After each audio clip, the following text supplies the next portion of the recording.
Tinokuchingamidzai muri yeZimbabwe. Zita rangu ndinonzi Deborah Kuzomunhu. Nhasi tarasikira iko kuno kudziva rasekwa extension. Munowa matawana nguva nemukana wekusangana namukoma Gift vanoita zvekutengesa migoti. Right, vabereki budai panze mugoti yauya. Wai munhu wese buda panze.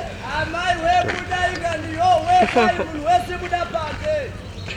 Right, vabereki vashungurudzwa nemapundu budai panze mugoti yauya. Amai budai nganiyo. Yauya migoti yobudai panze imi. Amai budai. Yauya migoti musika mahoteni vashungurudzwa nemapundu budai. Wai munhu wese buda panze mugoti yauya. Yauya mai budai kani mai migoti yauya. Yauya migoti. Migoti vabereki budai panze mugoti yauya. Ranzo vashungurudzwa nemapundu budai mugoti yauya musika mahoteni. Wai munhu wese buda panze. Budai.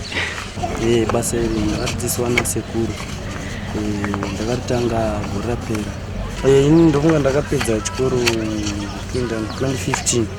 Saka ndangoyo kuno kuHarare ndo ndatongosvika kuno ndangosvika sekuru waitorwa slogan kwatojoinawo slogan. Saka takatongoona kuti slogan inenge itori nani. Aka slogan ngongoburika vabereki panze vanenge vari mudzimba. Saka ungotoka wadaro so vanongobuda panze wakaita sei.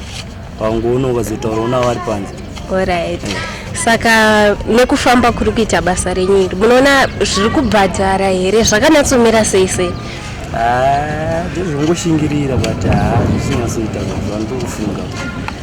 Kwese kwese tinongotengesera kwese ungoti chero pane munhu pese pane mari. Chero hatina kuti kupi kwese. Romas Media, taking you to another level.